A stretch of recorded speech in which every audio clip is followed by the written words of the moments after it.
I wanted to do like a vlog today with you guys, but it's raining outside, so I will stick to the studio, aka office. My name is Kobus. Welcome to yet another video here on my channel. If it's your first time here, so awesome to have you.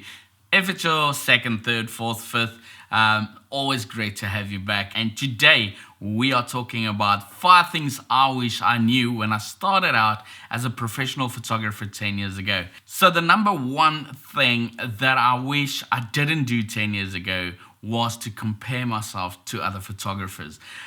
Comparison most of the time is not a good thing.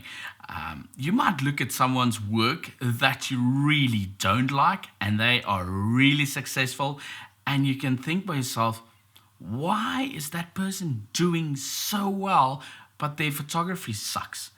Meanwhile, back at the ranch, their photography doesn't suck. Their photography just appeals to another market. If they are successful, it means there's a market for what they are doing. It might just not be the taste of photography that you have or your style. So rather than comparing and judging, rather look at these successful photographers in different genres, or maybe in the same genre, let's say wedding photography, but their style of shooting and editing is different than yours. But have a look at what are they doing that inspires you or triggers you to bring that into your business.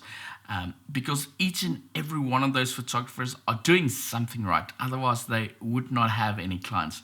So comparing and sort of judging other photographers' work is a dangerous thing to do. And the problem with that is it might sort of put you down, put you in like depression mode, because you might feel that they aren't that good, but they're busier than you are. Meanwhile, back at the ranch, it's not about being a good photographer or a bad photographer as such, but the way you do marketing, the way you interact with clients, the way you make those clients feel. So it's far greater or better than just the photographs. So make sure to not compare, but rather try and learn from every single person in the industry. Tip number 2 would be networking. I wish I networked better in the first 2 to 3 years that I was in the industry. Networking and getting to know as many possible people in the industry will do wonders for your business. Network. Do style shoots with key people. Don't just do a style shoot. Pick the people that you do style shoots with very carefully, whether it's a fashion style shoot, a wedding style shoot, or a style shoot in a lifestyle type of photography, or a style shoot with regards to food photography.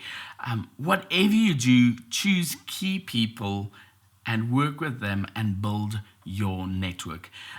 Build network by sending people photos, telling them that you loved working with them.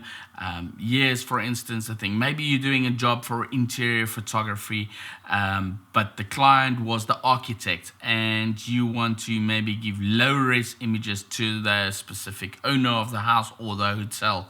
And then maybe they will then buy bigger images from you. But to build networks and to go out for coffee and just build relationship, congratulating someone on their birthday on social media or whatever the case, networking is a great thing. One tip that I can give you with regards to my clients, I am Facebook friends with a lot of my clients. And up to this day, I still send them messages when I see something significant happening in their life, whether it's a new job or having a baby or whatever is happening in their lives. If it's a very significant thing, I would still comment, because it just puts that reminder of Kobus in the back of their heads, so that they again remember me and would tell friends of theirs about what I do. So about 90 days ago, roundabout, my coffee machine broke just before lockdown. And I haven't had a cappuccino nor flat white since then. It's not a good thing. And this will have to do for now. Anyways, before we go on, guys, I want to sort of try something. please, before you continue watching this photo, click on the like button. Let's see if we can get 50 likes right here. I'll do this, guys. If I get 50 likes on this video, I will give one of you that comment down below as well a preset for free. How's that? I'll give you my Orange and Teal preset free of charge. I'll send you a link. You can download it and you can use it on your photos. Comment and like. Let's see if we can do that. But anyways, the next tip would be design. I would like to encourage you to take a design course online, especially if you're starting out with your photography business. Take a design course online or do a YouTube course or anything, but up your designing skills. It will help you so much, especially the first year, 2 years, 3 years of your business, to just do the small things yourself. Maybe your packaging, how you present it to your clients, the way you present your business. Yes, spend money on professional designers when it comes to key things like, for example, your logo, your brand. But then once you have that, you can use that to further your business by designing things yourself until you really have the turnover to justify paying professional people to do that. However, if you have the money to do it from day one, by all means do it. But I think you can do so much more on the fly. The other thing is, it helps if you can do it yourself, because then, let's say I think of an idea. I have an idea suddenly to post on Instagram. To contact a designer now, you can't just put out the content. If I have an idea now, sometimes I will design it within 5 to 10 or 30 minutes. I design a quick thing, I put it out on Instagram, and it goes. Instead of waiting a whole day, 2 days, 3 days, depending on how busy a designer is. So it will definitely benefit you to up your design skills as a photographer. So before we get to tip 5, and the biggest tip I want to give you guys, let's talk about number 4, and that's passive income. And I think passive income, especially in times that we are in, is very crucial, and it's something I didn't work hard enough. I have to confess, I didn't work hard enough at it in the last couple of years. However, I am doing something about it, and I do have a passive income at the moment. And I want to encourage you guys to create yourself a passive income, whether it is through selling images via stock, or selling video on stock libraries, or selling online courses, or whatever in a digital format, online store. Create a passive income.